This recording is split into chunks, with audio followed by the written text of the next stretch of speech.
22. O abalo gigantesco. Mudamos para o Tennessee no fim de junho de 1993.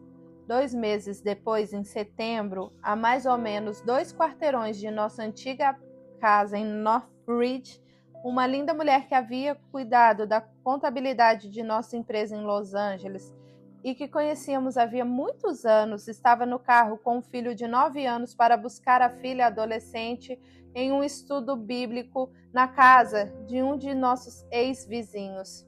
2 homens pararam o carro atrás do dela.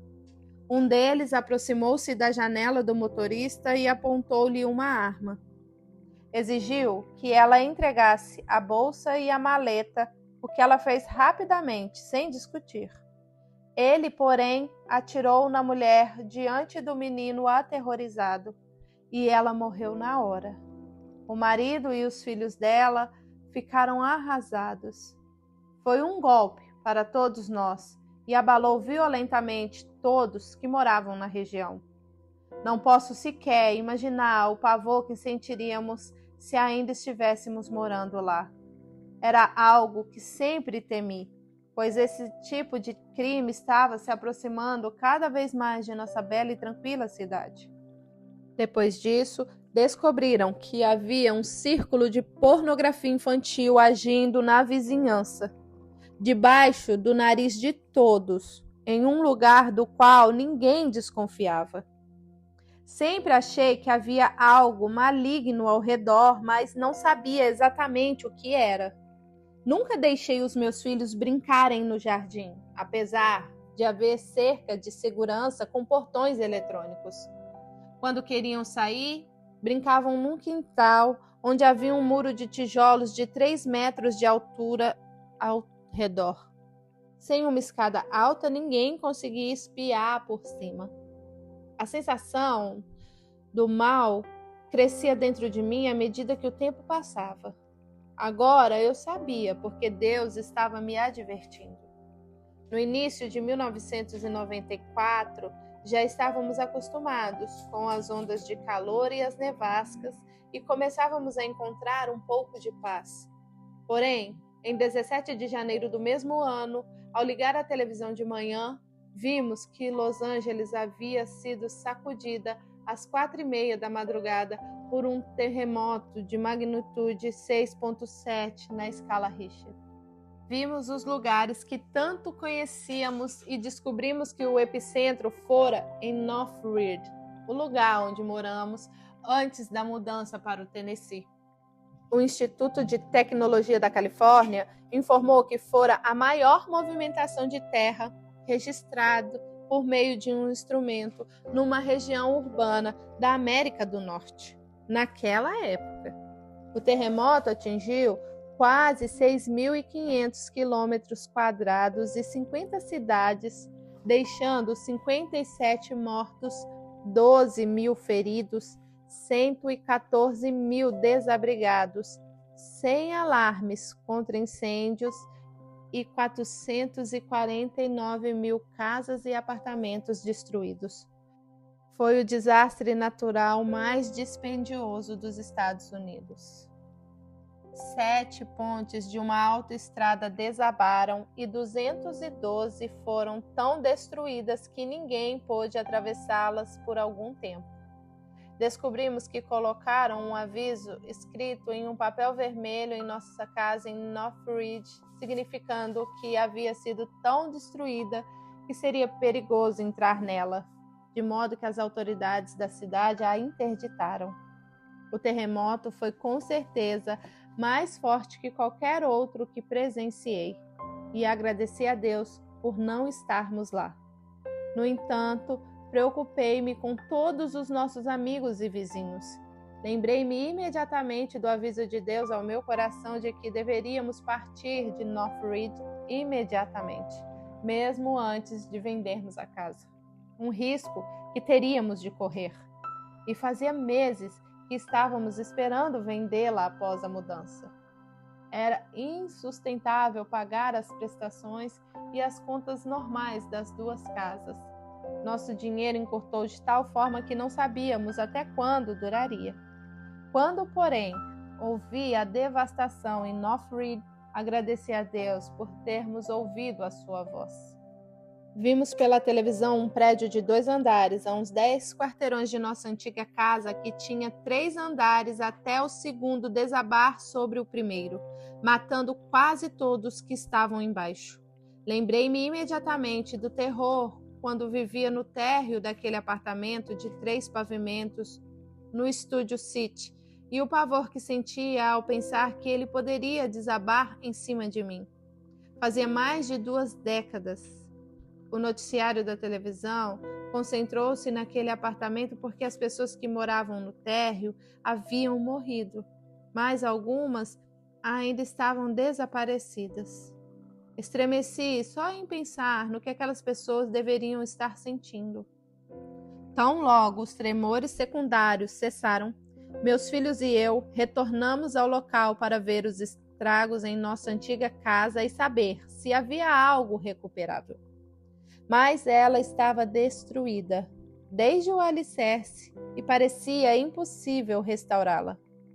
Choramos ao ver e pensamos como seria se estivéssemos lá.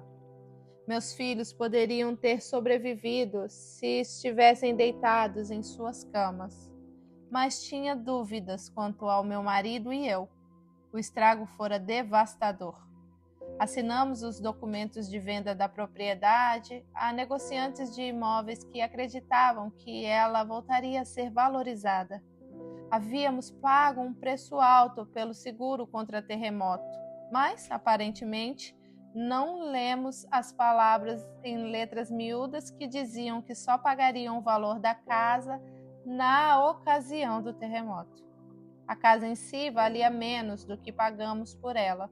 Ninguém sabia se poderia ser reconstruída, pois o alicerce estava bambo e se elevara a mais de 4 metros em muitas áreas.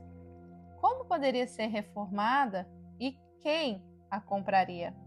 A seguradora reembolsou-nos metade do que havíamos pago por ela. Salvou-nos da ruína.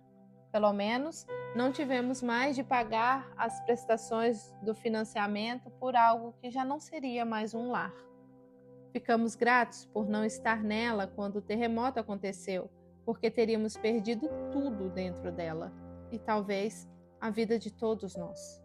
E aquilo explicou por que ela não foi vendida. Deus cuidou para que ninguém estivesse dentro quando o terremoto aconteceu. Depois disso, nenhum de nós se queixou de ter saído de Los Angeles e da dificuldade de adaptar-se ao Tennessee. Não mais questionamos Deus para saber se aquele era realmente o seu plano para nós. Ter um problema atrás do outro não significava que estávamos fora da vontade de Deus. Todos os nossos amigos que foram atingidos pelo terremoto, incluindo os nossos pastores, disseram que fora o mais violento e assustador que experimentaram. Não foi um terremoto do tipo que balança tudo de um lado para o outro como os anteriores, mas uma movimentação violenta para cima e para baixo, tornando impossível correr para um lugar mais seguro. Vi claramente o terror no rosto das pessoas que o descreveram, e no tom de voz de cada uma ouvi a situação traumática quando me contaram com clareza cada detalhe pelo telefone. Algumas pessoas que conhecíamos tiveram a casa tão destruída quanto a nossa e perderam tudo que estava dentro. Empacotaram o que sobrou e mudaram-se, algumas delas para o Tennessee, onde morávamos. Muitas outras apenas abandonaram as suas casas e tudo o que havia nelas sem possibilidade de recuperação. Foi muito doloroso. Porém, nenhum de nossos conhecidos foi morto ou ferido no terremoto. Agradecemos a Deus por esse milagre. Apesar de não termos sido atingidos fisicamente pelo abalo, aquele terremoto gigantesco sacudiu-nos a mente, a alma e o espírito.